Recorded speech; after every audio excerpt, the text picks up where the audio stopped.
गांधी मैदान 20 नवंबर की सुबह बिहार की राजनीति के एक ऐसे अध्याय का साक्षी बना जिसे सिर्फ शपथ ग्रहण समारोह कहना शायद उसके महत्व को कम कर देगा।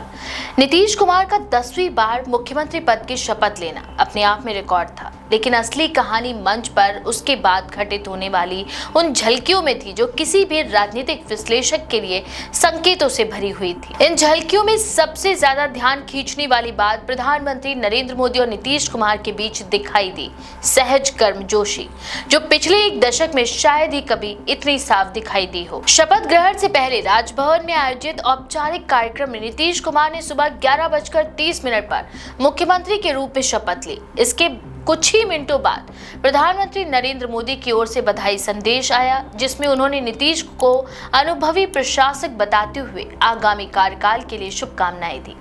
इस लिखित संदेश में जितनी औपचारिकता थी, पटना के गांधी मैदान में उससे कहीं ज्यादा अनौपचारिक अपनापन देखने को मिला, जिसने बिहार की राजनीति को एक नए मोड़ पर खड़ा कर दिया। गांधी मैदान में जब पीएम नरेंद्र मोदी मंच पर पहुंचे, तब तक माहौल एक साधारण राजनीतिक कार्यक्रम से ज्यादा तमाशे में बदल रहा था। मोदी मंच पर कदम रखते ही जिस सहजता और आत्मविश्वास के साथ नए मंत्रियों से हाथ मिलाते गए, विधायकों को मुस्कान के साथ अभिवादन करते गए और फिर भीड़ की ओर अपने परिचित अंदाज में गमछा लहराते हुए हाथ उठाया, उसने भीड़ में एक त्योहारी उत्सव भर दिया। अप्लॉज की तीव्रता ये याद दिलाने के लिए काफी थी कि बिहार में आज भी उनकी लोकप्रियता और भावनात्मक जुड़ाव कम नहीं हुआ है। दूसरी ओर नीतीश कुमार भी इस पूरे दौरान भावनात्मक रूप से कुछ ज्यादा ही संलग्न दिखाई दिए। प्रधानमंत्री के साथ उनके संवाद बेहद सहज, छोटी छोटी मुस्कुराहटों से भरे और इस तरह के थे जैसे दो ऐसे राजनीतिक सहयोगी मिल रहे हों जिन्होंने पुरानी खटास को आखिरकार पीछे छोड़ने का निर्णय ले लिया हो।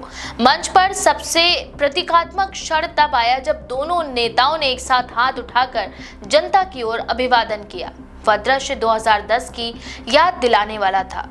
वह साल जब एनडीए की लुधियाना रैली में नरेंद्र मोदी, जो तब गुजरात के मुख्यमंत्री थे, उन्होंने नीतीश कुमार का हाथ उठाया था। उस समय नीतीश ने कहा था कि उन्हें इसकी कोई जानकारी नहीं थी और बाद में चुनाव के दौरान उसी तस्वीर को बीजेपी द्वारा विज्ञापनों में उपयोग किए जाने पर वे इतने नाराज हुए कि उन्होंने बीजेपी नेताओं के लिए आयोजित डिनर तक रद्द कर दिया था।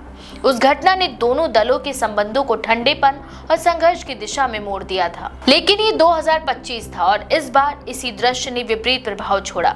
ना कोई असहजता, ना कोई राजनीतिक दूरी, बल्कि दोनों नेताओं के चेहरे पर सहज विश्वास और एक दूसरे के प्रति सार्वजनिक सम्मान। ऐसा लगा जैसे दोनों पक्ष ये संकेत देना चाहते थे कि केंद्र और राज्य के बीच अब एक स्थिर, भरोसेमंद और संतुलित राजनीतिक साझेदारी स्थापित होने वाली है। बिहार की राजनीति के लंबे और जटिल इतिहास को देखते हुए ये बदलाव सिर्फ शारीरिक संकेत भर नहीं था, बल्कि सत्ता संतुलन और संवाद प्रक्रिया में वास्तविक परिवर्तन को दर्शाता था। शपथ ग्रहण समारोह में केवल नीतीश कुमार ही नहीं, बल्कि नए उप मुख्यमंत्री सम्राट चौधरी और विजय सिन्हा के साथ ही साथ कई वरिष्ठ नेताओं विजय कुमार चौधरी, मंगल पांडे, दिलीप जायसवाल, श्रवण कुमार और विजेंद्र यादव ने भी पद की शपथ ली। प्रधानमंत्री नरेंद्र मोदी ने समारोह स्थल से प्रस्थान करने से पहले मंच पर मौजूद सभी मंत्रियों से हाथ मिलाकर उन्हें बधाइयां दी। यह साफ संकेत था कि केंद्रीय नेतृत्व नए गठबंधन समीकरणों के साथ तालमेल बैठाने को लेकर गंभीर है। गांधी मैदान में अनफोल्डिंग विजुअल्स में एक खास बात ये थी कि नीतीश कुमार कहीं और अधिक संतुलित और स्थिर दिखाई दिए। पिछले कुछ वर्षों के भीतर उनकी राजनीतिक यात्रा, जिसमें बार बार की गई पलटबाजियां, गठबंधन परिवर्तन और तेजस्वी यादव के साथ उनका संबंध एक अलग रोलर कोस्टर रहा। उनकी तुलना में इस समारोह का माहौल बिल्कुल विपरीत था।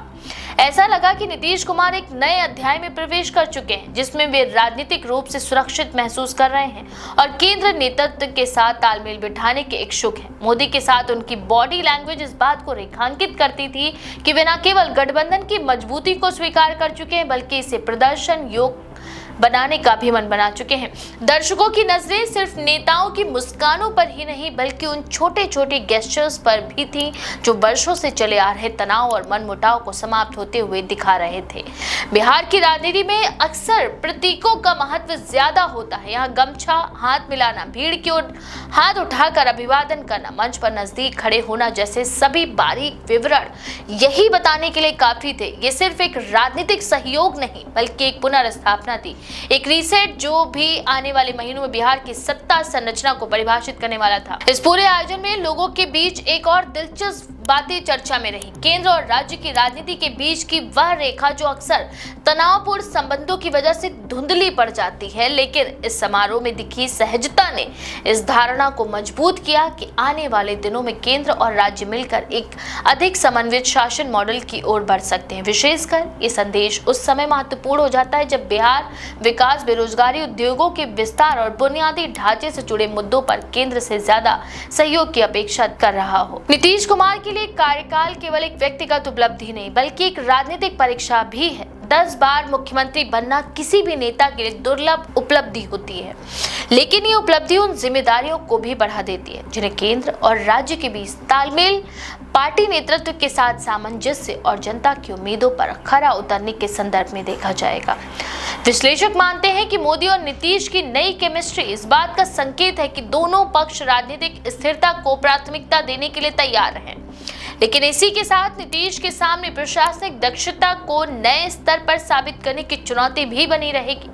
शपथ ग्रहण समारोह के विजुअल्स ने यह साफ कर दिया है कि बिहार की राजनीति एक बार फिर उस बिंदु पर पहुंच गई है जहां व्यक्तिगत संबंध और सार्वजनिक संदेश बहुत अधिक मायने रखते हैं।